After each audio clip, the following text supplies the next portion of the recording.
Okey, kali ini saya nak tunjuk satu tajuk dan soalan yang popular lah untuk final exam, iaitu perbandingan monopoli dengan PPS. So, dia boleh melibatkan rajah ataupun tanpa rajah. Okey, kalau dia melibatkan rajah, benda pertama sekali kita mesti lakar rajah tu dengan betul. So, jom saya tunjuk macam mana kita nak pastikan lakaran rajah kita tu, keluk kita tu tepat lah. Okay, mula-mula sekali kita nak buat monopoli, masukkan MR. Biasa kan bila kita lakar je terus labelkan. Kemudian ini adalah AR equal to P.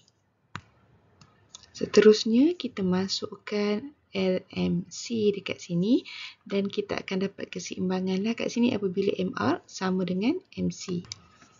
Okey, persilangan dekat sini kita tarik sehingga sentuh keluk AR equal to P ni, tarik ke sini, maka ini adalah harga untuk monopoli dan ini adalah kuantiti output untuk monopoli. Kemudian kita akan lakarkan keluk LAC. Okay, khas untuk tajuk perbandingan monopoli dan PPS, minimum LAC itu mesti berada pada sini. Nampak tak titik merah ni? Kemudian tarik ke sini, tarik sebelah sini. So, kita labelkan dia adalah LAC. Ingat syarat dia untuk tajuk khas, untuk perbandingan monopoli dan PPS ni, minimum LAC kita mesti dekat sini. Okay, so kita punya harga monopoli dekat sini dan LAC sentuh sini, maka ini adalah kita punya kos bagi monopoli, menunjukkan firma monopoli dapat untung lebih normal. Okay, untuk PPS pula, mana dia punya keseimbangan?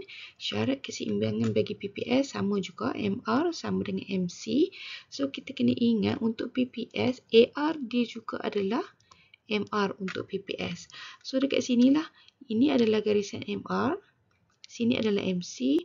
Jadi, kat sini adalah keseimbangan bagi firma PPS. Jadi, kat sini adalah kuantiti PPS. Yang ni adalah kuantiti, ini adalah harga bagi PPS. So, pastikan kita melukis rajah ni dengan tepat dan betul sebelum kita nak buat huraian. Faham tak? Okay, bila rajah kita dah siap, maka kita bolehlah buat perbandingan. Pertama sekali kita tengok dari segi harga.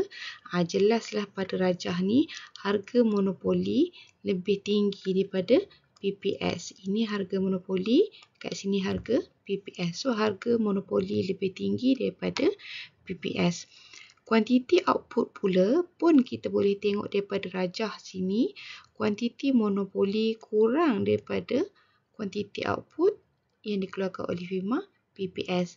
Dari segi keuntungan, kita boleh katakan dekat sini monopoli dapat untung lebih normal kerana jumlah hasilnya lebih besar daripada jumlah kos. Mana jumlah hasil? Dekat sinilah. Ini adalah jumlah hasil bagi monopoli lebih besar daripada dia punya jumlah kos kat sini. So, firma monopoli dapat untung lebih normal. Okay? Dan PPS dapat untung normal sahaja kerana dia punya jumlah hasil kat sini. Kat sini jugalah dia punya kos. Lupa pula saya nak tulis kos. Kos dia pun dekat sini juga. Okey.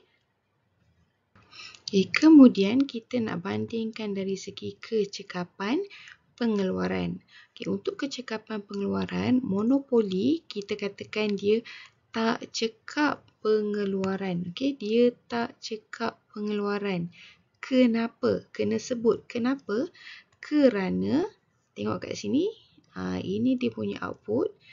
Tak cekap pengeluaran kerana mengeluarkan output ketika LAC dia sedang menurun. Nampak tak? LAC ni sedang menurun. Dia dah buat keluaran. Jadi dekat sini kita katakan monopoli tak cekap lah kerana mengeluarkan output ketika LAC ni sedang menurun.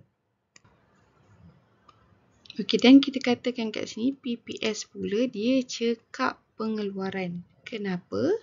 PPS cekap pengeluaran kerana dia mengeluarkan output dia ni pada LAC minimum. Boleh ingat tak? Kecekapan pengeluaran monopoli tak cekap pengeluaran kerana mengeluarkan output ketika LAC menurun, dan PPS cekap pengeluaran kerana mengeluarkan output pada LAC minimum. Okey, dari segi kecekapan peruntukan, monopoli kita katakan dia tak cekap dari segi peruntukan kerana, kena tulis kerana meletakkan P lebih tinggi daripada MC. So, ini adalah harga monopoli, MC dia dekat sini. Okey, MC dia dekat sini ni. Okey, jadi tak cekap peruntukan kerana meletakkan P lebih tinggi daripada MC. Dan untuk PPS, kita katakan dia cekap peruntukan kerana meletakkan P dia, ni P dia kan? P dia sama dengan MC. Dekat sini P, dekat sini juga MC. Jadi, settle untuk soalan. Kalau soalan tanya perbandingan monopoli dengan PPS, yang popularnya yang ni lah. Jarang nak tanya harga dengan ni sebab dia agak senang. Jadi pelajar kena boleh menyatakan dari kecekapan pengeluaran dan juga kecekapan peruntukan. Bandingkan monopoli dengan PPS. Senang saja nak ingat sebab monopoli dia memang tak cekap. Yang penting kena bagi tahu kenapa dia tak cekap tu. Okey. Boleh tak? Okey, harap membantu.